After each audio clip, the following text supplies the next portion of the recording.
अहिल्यानगर जिले के शेवगांव शहर में अतिक्रमण कार्रवाई को लेकर विवाद खड़ा हो गया है। वंचित बहुजन आघाड़ी की राष्ट्रीय कार्यकारिणी सदस्य किसान चौहान ने प्रशासन पर कार्रवाई में भेदभाव करने का आरोप लगाया है। उन्होंने शेवगांव नगर परिषद की मुख्य अधिकारी विजया घाड़गे और शेवगांव पाथरडी विधानसभा की विधायक मोनिका राजले का निषेध किया।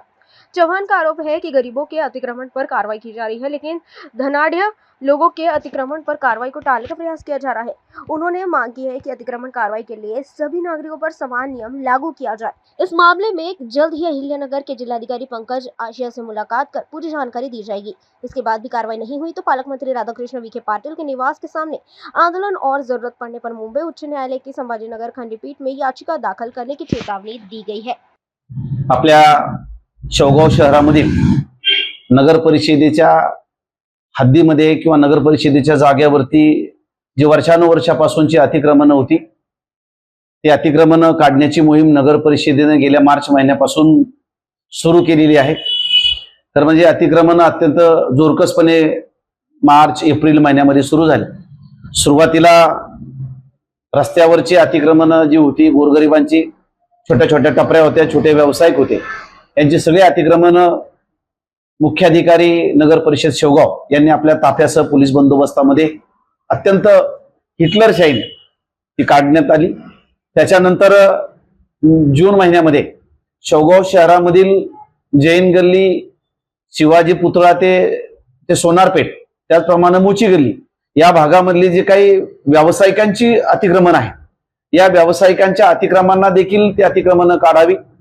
काही ठिकाणचा 9 मीटरचा रस्ता आहे, काही ठिकाणी 12 मीटरचा रस्ता आहे, आणि म्हणून आपापली अतिक्रमण 21 दिवसाच्या आतमध्ये काढावी अशा पद्धतीच्या नोटिसा त्या भागातल्या संबंधित सर्व अतिक्रमणधारक व्यावसायिकांना मुख्याधिकारी शेवगाव यांनी दिल्या होत्या। 21 दिवसाचा कालावधी झाला, महिना झाला, 2 महिने झाले, तब्बल 3 महिने होऊन गेले, तरी देखील उच्च भ्रूंची धनदांडग्यांची ही या पेठेतली जी अतिक्रमण आहे ती अतिक्रमण अद्याप देखील काढलेली नाही।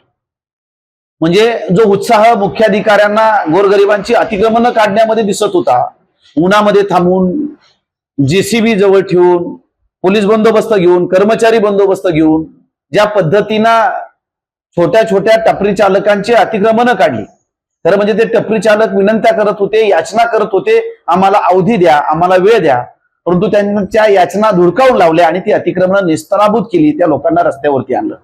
मग आता गरिबांसाठी जर तो न्याय होता, तर मग आता 3 महिने झाले तुम्ही स्वतःच्या स्वाक्षरीनं 21 दिवसाची मुदत देऊन या धनदांडग्यांची जी अतिक्रमण आहे, सोनारपेठेतील, जैन गल्लीतील, मोची गल्लीतील, ही अतिक्रमण का निघत नाही?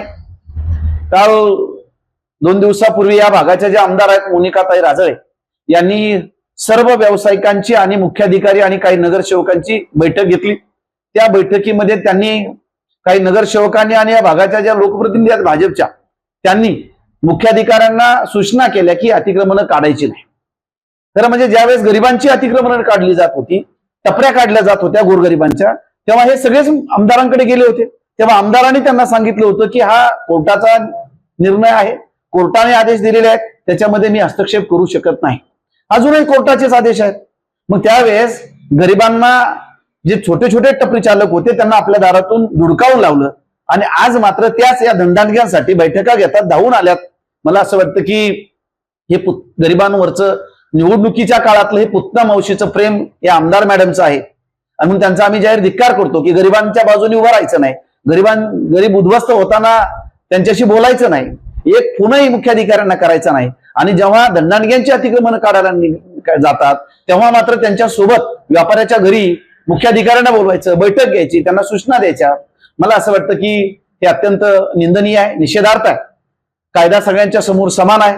जर कोर्टाचे आदेश आहेत तर मग गरिबांची अतिक्रमण काढली पाहिजे, धनदांडग्यांची अतिक्रमण काढली पाहिजे, परंतु तसं होताना दिसत नाही।